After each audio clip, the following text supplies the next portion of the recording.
Hi అండి, ఈరోజు healthy వంట ఛానల్కు స్వాగతం. రుచితో పాటు ఆరోగ్యానికి ప్రాధాన్యతనిస్తూ ఈరోజు మనం ఒక ప్రత్యేకమైన అరికెల కేకును తయారు చేస్తున్నాం. ఒక గిన్నెలో 1 కప్పు బెల్లం తురుము తీసుకొని అందులో 2 టేబుల్ స్పూన్ల నీళ్లు పోసి పూర్తిగా కరిగించాలి. ఆ తర్వాత వడగట్టి పక్కన పెట్టుకోవాలి. ఒక బౌల్లో 1/2 కప్పు పెరుగు, 1/2 కప్పు నూనె వేసి విస్కర్ లేదా స్పూన్తో బాగా చిలుకాలి. ఇది క్రీమీగా మారాలి. ఒక జల్లెడ తీసుకొని అందులో 1 కప్పు అరికెల పిండి, 1/2 కప్పు గోధుమ పిండి, యాలకుల పొడి వేసి బాగా జల్లించాలి. జల్లించడం వల్ల కేక్ మెత్తగా వస్తుందండి. పెరుగు మిశ్రమంలో వడగట్టి పెట్టుకున్న బెల్లం నీళ్ళను పోసి బాగా కలుపుకుందాము. ఇప్పుడు జల్లించి పెట్టుకున్న పిండిని వేసుకుంటూ మనం బాగా కలుపుకోవాలి. కొద్ది కొద్దిగా వేసుకుంటూ కలుపుకోవాలి. మరీ గట్టిగా అనిపిస్తే 2-3 స్పూన్లు పాలు పోసి రిబ్బన్ కన్సిస్టెన్సీ వచ్చే వరకు కలుపుకోవాలి. 1/2 టీ స్పూన్ వంట సోడాను, 1 స్పూన్ నిమ్మరసాన్ని వేసి బాగా కలుపుకోవాలి.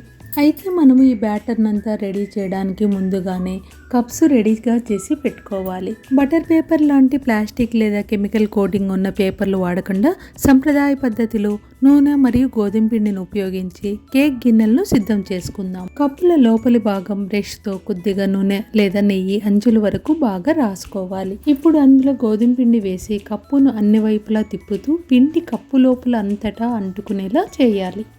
ఈ విధంగా మనం బ్యాటర్ రెడీ చేయడానికి ముందే కప్స్ రెడీ చేసి పెట్టుకోవాలి. సోడా నిమ్మరసం కలిపిన వెంటనే మనము ఈ బ్యాటర్ని అంతా కప్పులలోకి వేసేసుకోవాలి. కేక్ బ్యాటర్ని ఫుల్గా వేయకూడదండి.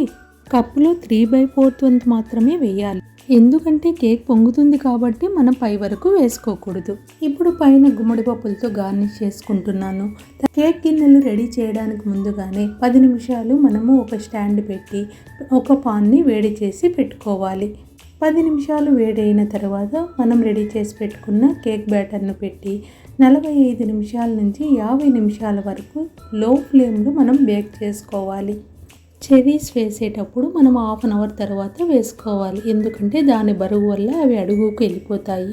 మనము పైన గార్నిష్ కోసం నువ్వులు కూడా చల్లుకోవచ్చు. 45 నిమిషాల తర్వాత టూత్ పిక్తో మనం గుచ్చి చూడాలి. అది క్లీన్గా వస్తే కేక్ రెడీ అయిపోయిందని అర్థం.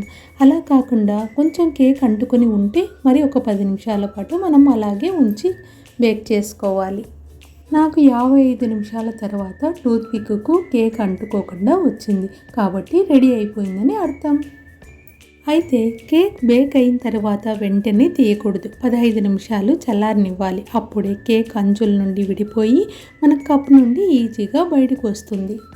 ఎంతో రుచికరమైన ఆరోగ్యకరమైన హెల్తీ రెసిపీ అరికెల పిండి మరియు బెల్లం ఉపయోగించి కేక్ రెడీ అయిపోయింది. మరి మీకు ఈ వీడియో నచ్చినట్లయితే తప్పకుండా లైక్ చేయండి, షేర్ చేయండి, సబ్స్క్రైబ్ చేయడం మర్చిపోకండి. Thanks for watching.